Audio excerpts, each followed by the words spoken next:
everyone. Coach Sullivan here from MJS Coaching Football. First of all, I hope you'll subscribe to my channel. And secondly, I just completed my 38th year coaching football. I was a defensive coordinator, but I've also been an offensive or a special teams coordinator, as well as a head coach at both the collegiate and high school levels. Today, in this presentation, I want to talk to you about how in our base grade 4 match quarters coverage, so see my match quarters grade 4 on the whiteboard, or I have a match quarters grade 4 playlist separate with the playbook version from Huddle. Okay, I'm on MJS Coaching Football. But in our match quarters grade 4, how we defend what we call California. Okay, and why we break everything into two-man route concepts. California is a 3-step pass concept. Okay, so it's quick hitting, which we see a lot of since we're a quarters team, match quarters. All right, so that's what we want to talk to you about here today. So starting off with, why do we break things down into two-man route concepts? Well, I realize there are plenty of programs that call what we do palms, but to me, and the way we have variations, that doesn't make sense to me. So we talk about gray. All of our coverages are in a color.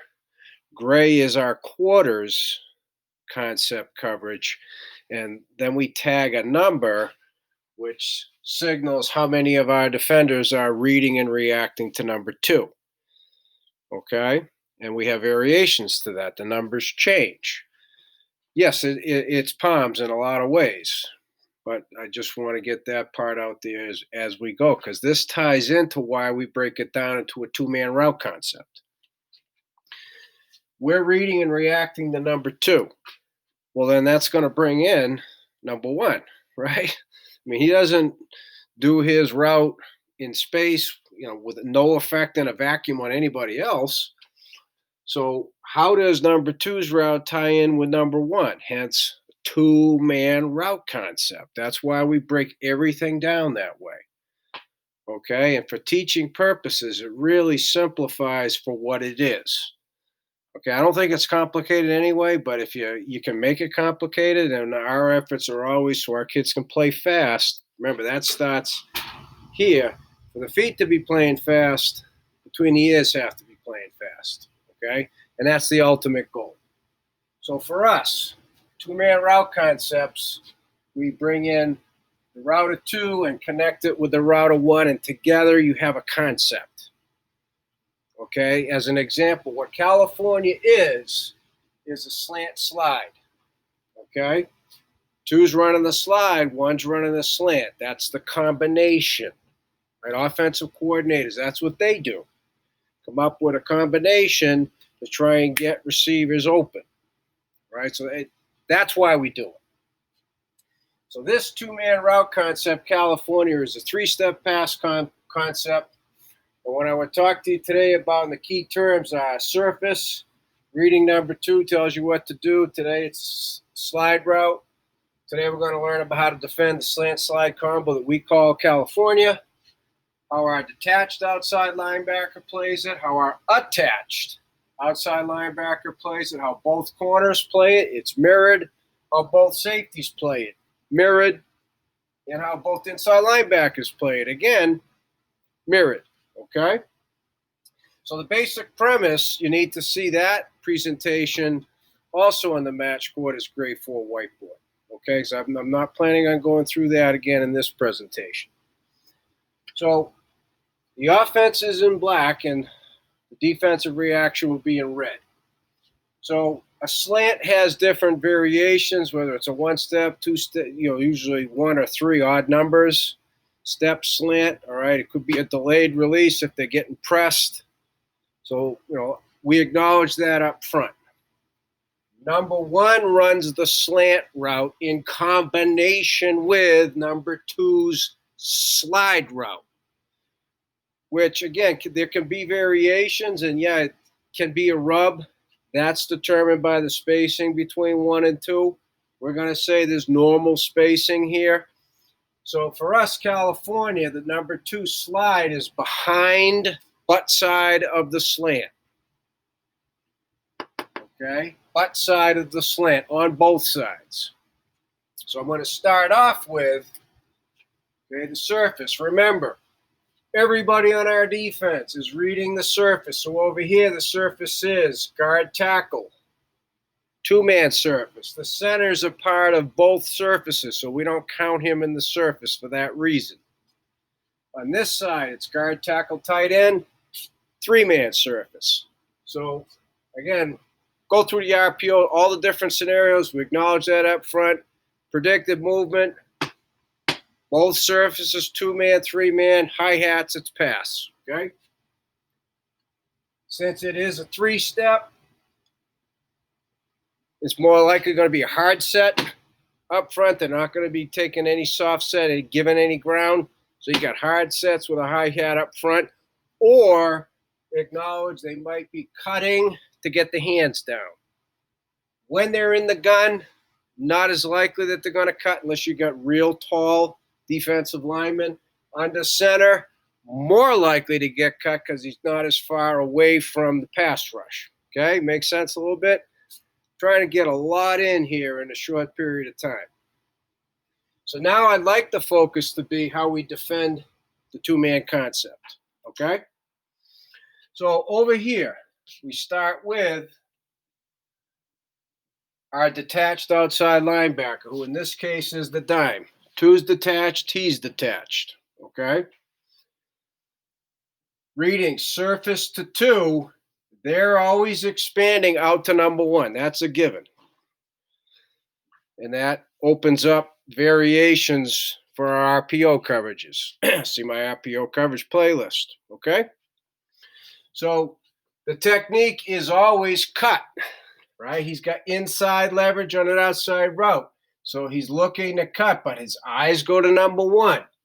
So the two different techniques that we teach, baseball turn, or we just say, depending on his hips, his fluidity, everything, his body position, or he might just pivot back with number one. Okay, so this is either a baseball turn, so he's ripping, okay, elbow and head around, so he's literally turning his back for a split second, or he's going to pivot back, continuing to face the quarterback. Either way, the detached outside linebacker cuts number one and stays underneath number one. Okay, because one comes into him, he cuts it and stays with it. Because the corners, I'll skip to the corner for a second, in this case, the field, one zit step, we say butt to boundary, right? He keeps his butt to the boundary. He's now coming up and matching that slide route, which is outside leverage on the outside route. Okay? And then what's meant by carry the wheel, if the slide route becomes a double move and turns into a wheel, perfect world, he still has outside leverage, so he carries the wheel. Carries means outside leverage on a vertical. Okay? Even if somehow two crosses his face, he didn't quite get there in time, match it, all the different things, he slipped a little bit, didn't transition quick, and all the things that can happen. Then he walls it, inside leverage on the wheel. Okay, either way, carry the damn wheel. Okay? It's mirrored over here. The difference being, now we're talking about the attached outside linebacker. On the tight end, it starts with knockback. So there's one more thing to do to defend the route. It always starts with knockback, and we coach it up really hard. I think we're very, very good at getting hands on tight ends. More often than not, it looks as though we're holding the daylights out of them. We are. But we also get our kids pretty good that when their hips turn, they let them go. And it doesn't get called for that reason. I mean, legitimately, our outside linebacker thinks he's defeating a drive block or reach block. Okay, so that's big. And it also disrupts the timing over here. Big. Okay? So he does that, and then he's always in a position to cut versus the outside route because he's inside the outside release. So he's there, again, same thing, always expanding out with eyes to one. When he sees one coming in, it's more likely the rover's going to use the baseball turn because his hips will be turned and he's running facing. He's more likely to rip and run. Baseball turn. Okay? So again, what we teach to detached and attached is the same, just when they're attached, you add the knockback piece. Okay? Again, over here, mirrored, the boundary corner now. One zit step because they're closer, but the boundary reads surface, hi-hat to 2, comes up and matches the slide route of number 2.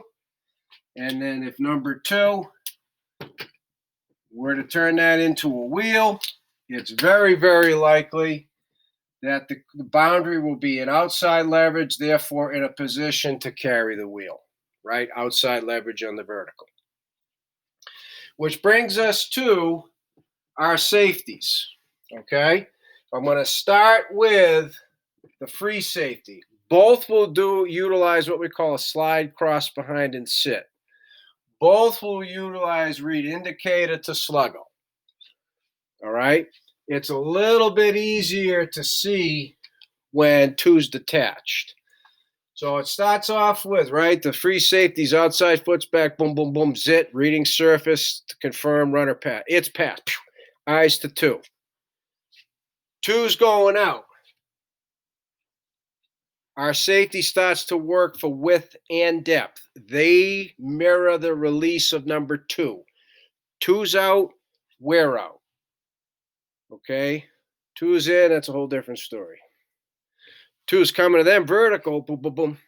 Tempo pedal, tempo pedal, tempo pedal. Again, we get drill playlists galore. But vertical, it's tempo pedal. Out, slide, cross behind. And what that is, literally, kick the outside foot, cross behind the inside foot. It's like a reverse karaoke, keeping your shoulders square. So they'll start that. They'll get one kick and maybe a cross behind. And once they read, there is no vertical threat from number 1 because as they widen with 2, their eyes go to 1. When they see 1's on a slant, that's the sit. Boop, stop.